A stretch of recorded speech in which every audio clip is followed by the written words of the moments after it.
work too much. And so much of what we do, the more the parents understand how we approach education, it's to your advantage for your children. Because it's really very much unlike your typical public school education in the United States. I think the good thing about what happened during the pandemic, it forced Come on in. areas to have to kind of like update their technology, become, like. That part was valuable. Get things really moving where it made sense. There's some chairs. If you want to sit at a desk. Yeah, just Oh, I didn't know if we were. No. I put that up for entertain people before they get And started. there's coffee there. So it's, Oh, it's kind of, Yeah. it's kind of nice that technology was driven due to that idea, so it's, things have advanced a lot better, so the students can become. It helps. It pushed old people like me to do more. They have no choice. Once you had to go online, I had to figure out all that stuff. Where it wasn't effective is like in a class, if I'm working with kids, then I'm with them. And so they can't get away with anything. They're wandering. I said, come on, go, pay attention. You lost that. So anything that required a lot of focus, children are children. Unless somebody's over them, they're gonna get away with murder. So that was the biggest hole, is you start to follow up. So little things like memorization of facts and computation skills, cursive handwriting fell way off. Because the only way you're gonna get cursive handwriting, they hate it. You say, do it again, make that A again. There's no shortcut, you have to keep hounding them. Yeah. So that's where it hurt. I mean, we made most of that up, but it was really hard on everybody.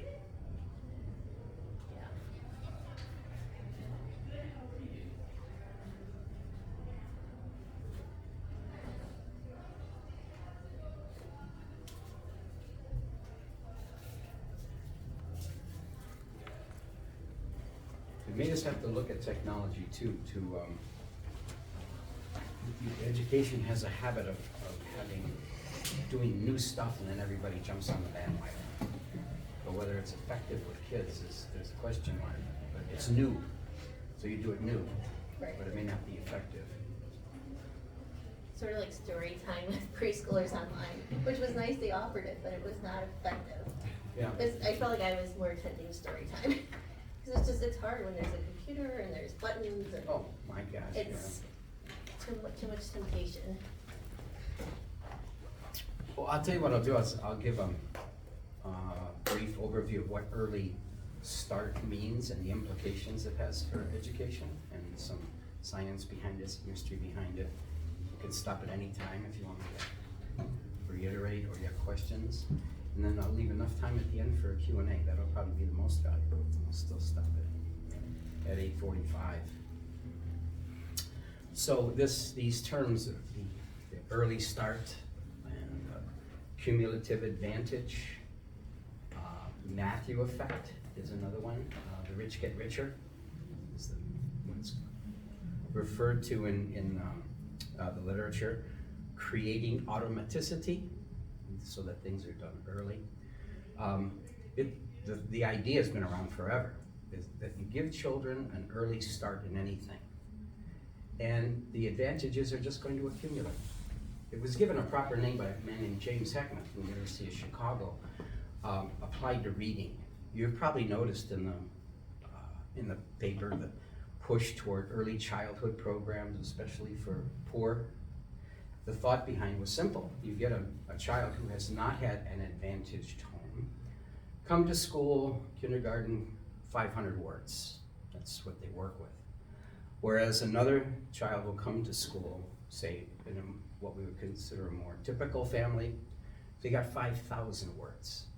Well, by the time you get to the third grade, that gap is absolutely insurmountable. So they labeled that along, there's other things that I'll mention too, they labeled that the cumulative advantage. You're doing something young, you're giving things to your children young, and the advantages, they just keep accumulating. And it's not that mysterious. I think sports enthusiasts have known that for years. I enjoy collegiate and Olympic freestyle wrestling. They get those little kids started when they're 4. And if you try to come in when you're in junior high, you're gonna make it. And it applies to a lot. You see that in soccer, you see that in baseball. You're getting an early start and the advantages accumulate. And it's hard to make that up. And so this is probably, and music is the same. You know, the whole Suzuki method, you start when the kids are 3. And what happens again? The advantages just keep accumulating because you're learning skills and they're being repeated again and again and again until it's automatic. Well then, if you can play your violin with some level of automaticity when you're 8 or 9, well then the world just opens up to what you can do in your later elementary and teen years. Now the science behind that is very interesting. So what I'm describing, everybody recognizes that. That's not hard to understand. But in the last 50 years, a lot of sciences has supported that. And I brought 3 books. I'll have to go get them before everybody leaves. No, I left them in my,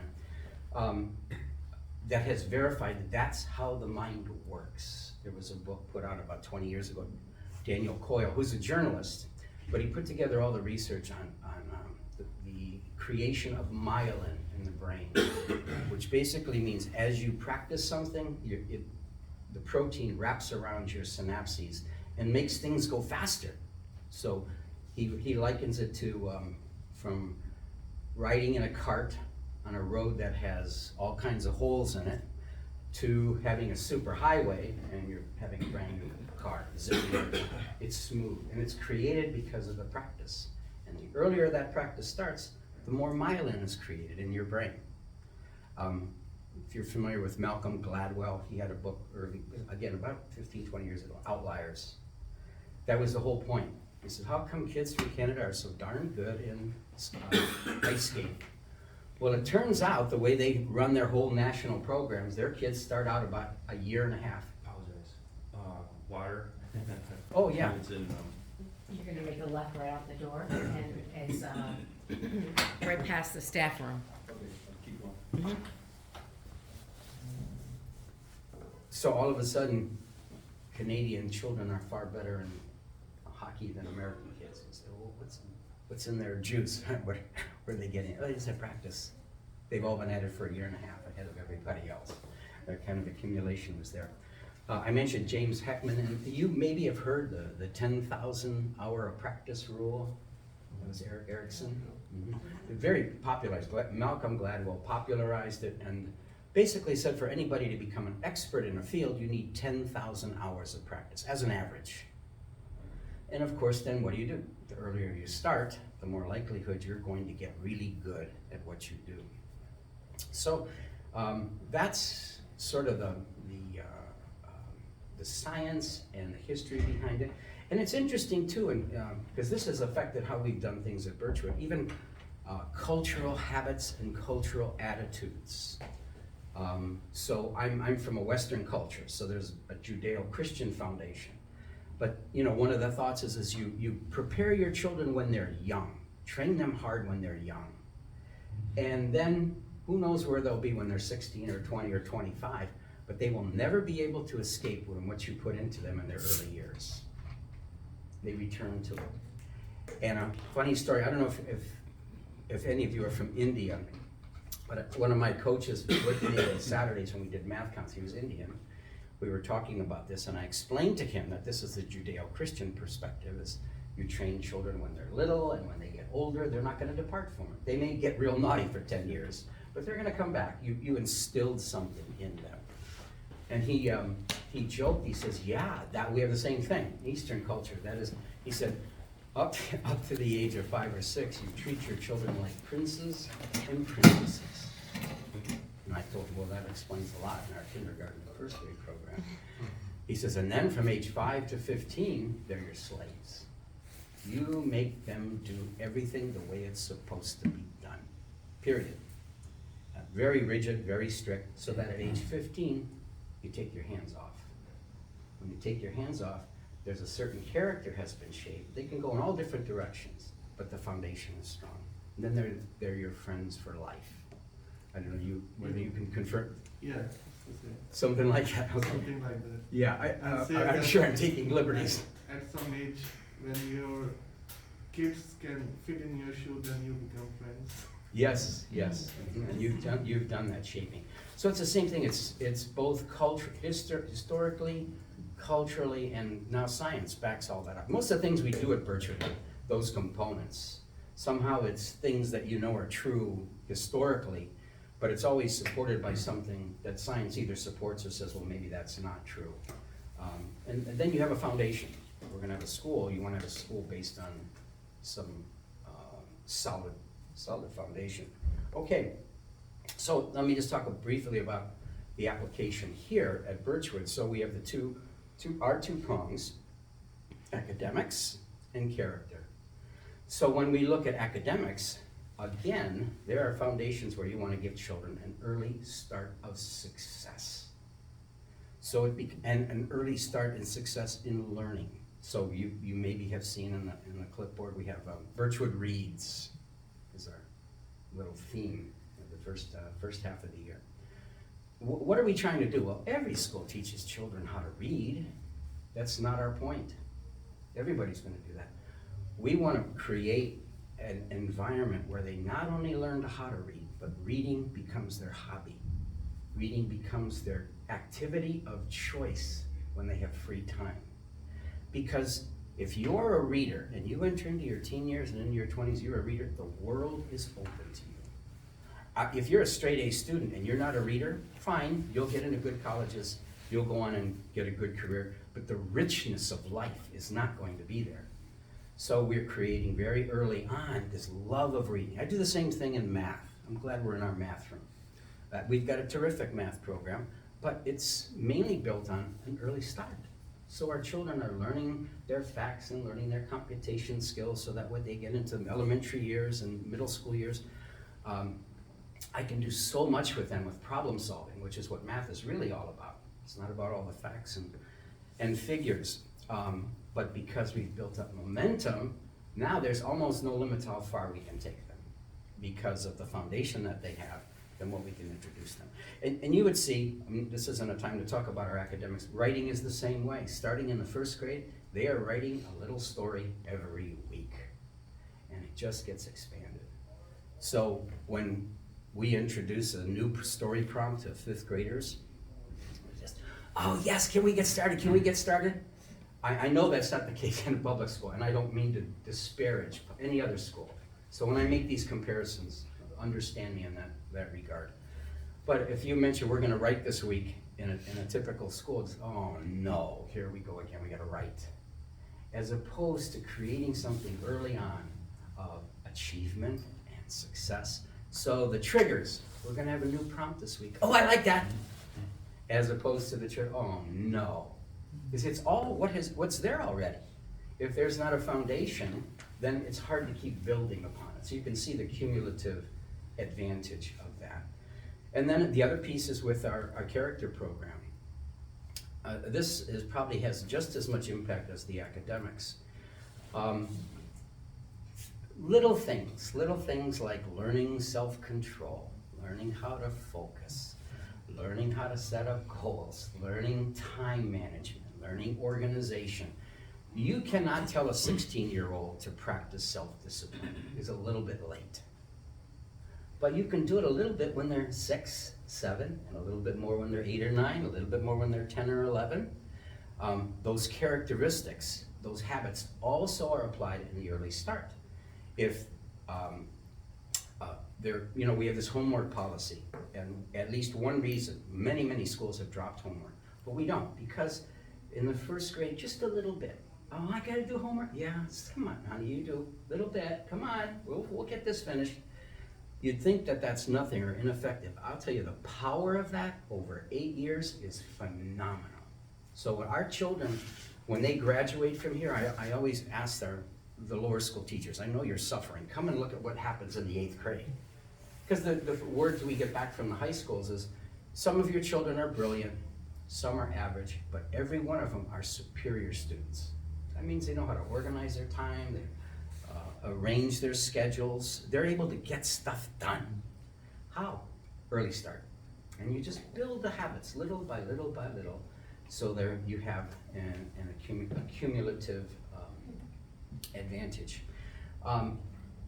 We have some transferred kids, children who transfer later. I've got someone in the upper grades right now, very, very bright, but no organizational skills, no time management skills. So I have to sit down with her on a regular basis. Okay, what'd you do last night? Last night? Yeah, last night. Remember you had an hour and a half of homework. Nothing. So, okay, let's go over it again. Let's take a look at the schedule. Because generally, I think Americans just think, well, sometime in their teen years they'll get it. No, they're not gonna get it. It happens, you're building something when they're young, so that when they're older, I could brag about our 8th graders on and on, the amount of time that they're able to put in because they built up the stamina. They can stick with something. With my math co-workers are not here, but we have 90-minute math classes. My 6th, 7th, and 8th graders can work without breaks for 90 minutes of math. That's phenomenal for kids. I think I have adults, I don't know if they can do that. But it's not that our math is so special or whatever, it's the cumulative advantage. We've been working on this little by little. And that includes talking to them about understanding. So one of my ways of disciplining the older children, for example, in 6th, 7th, and 8th grade. Kids are kids, so they're in math and they start thinking around, telling jokes, poking each other. So our way of disciplining is not don't do that. We'll say that at times, but okay, there's nothing wrong with teasing each other, telling jokes and poking each other, but not here in this 90-minute period. As soon as class is over, you joke and poke and do whatever you want in the hallways, but when you're here, you exercise self-discipline. Now I have to give that lecture hundreds of times because they don't really listen to me. But it's the ongoing pestering, annoying, reminding them.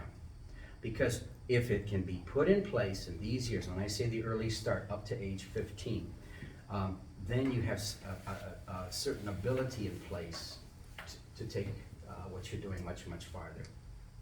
So even the nature of how we discipline for those things. The whole 8th grade has a program where it's Ben Franklin, where we talk about setting goals.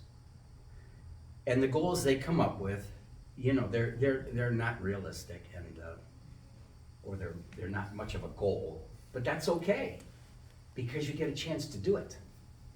And it doesn't matter if you don't make it, but you talk about it. It's just that when I enter this school or when I enter this class, I need goals. It goes down to the 1st grade. Do they have goals? Well, who knows? Does it last? Who knows?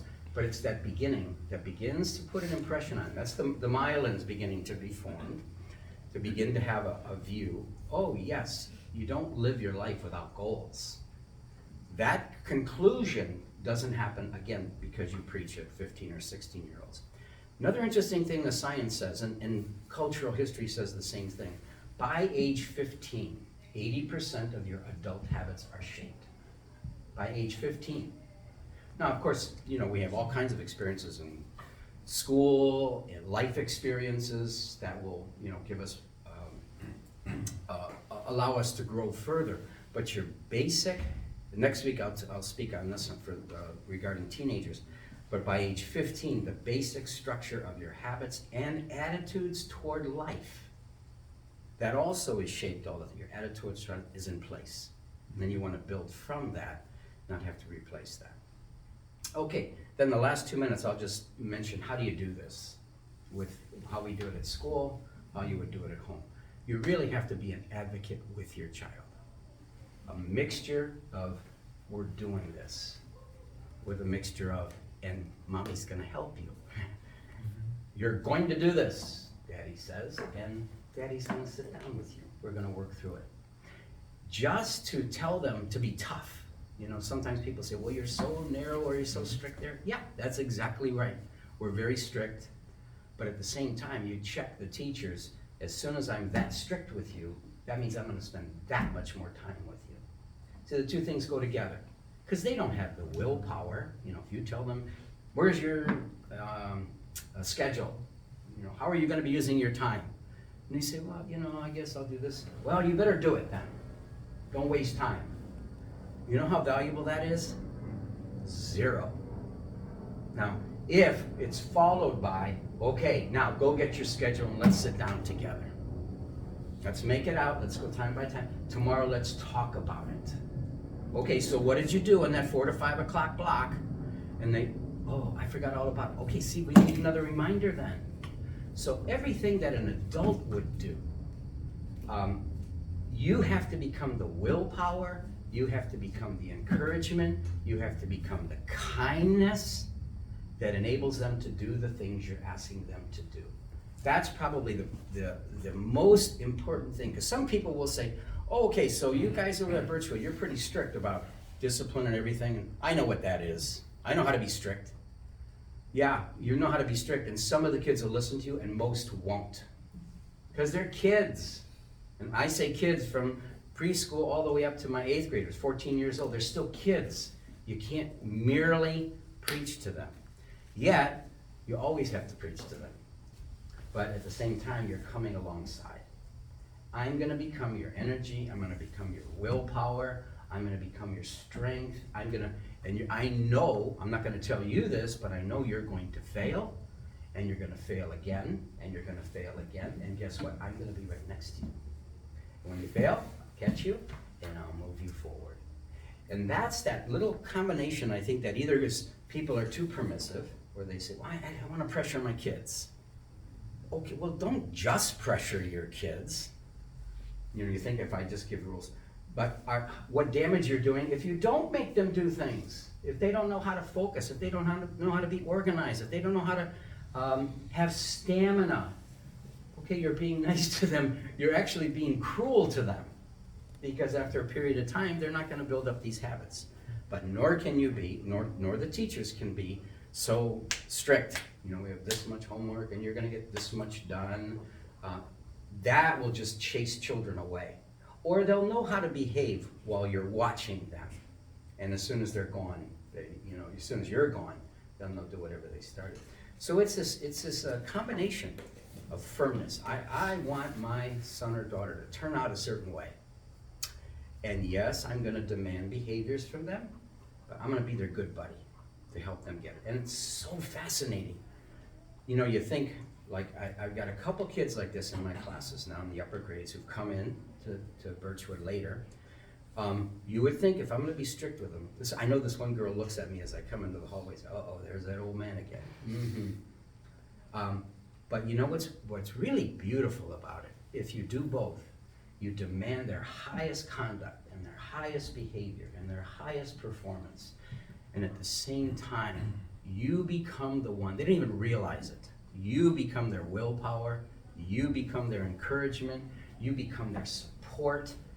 They plow through, oh, the joy that they have in having been successful. So you would think being tough is going to chase them away, it doesn't. Because you've actually led them to a higher plane of life. So there's something about, just feel, I did it. Actually, they didn't do it, you did it. It was your attentiveness to them that accomplished it.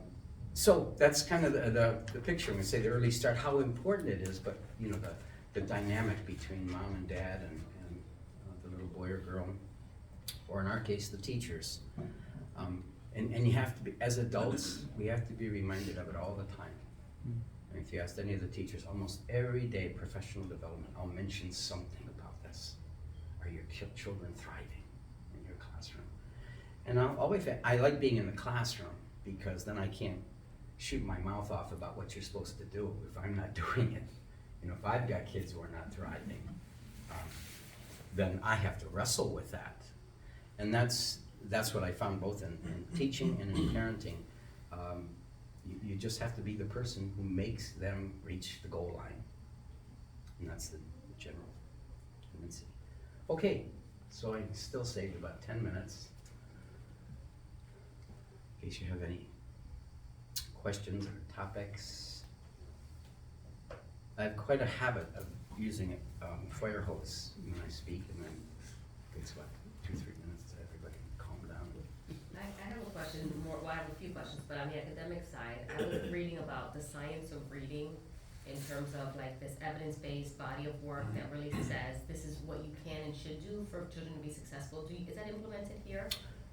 That's a great question, yes. Okay, so with all the research that comes out, and reading would be one of my, I wish my wife were here, she could say more about it. We take in everything. Whatever's coming out in research, we take in everything. Always with a little bit of a caution that education in America is subject to trends. So let me tell you about a trend in reading. This was about 35 years ago. California was the first or second, year after year after year, in their reading proficiency in their state among children in elementary and middle school. And they just had a standard program of word recognition and phonics and this, that, and the other thing. A trend came through. I guess it was loosely based on research that said phonics is ineffective. You need to teach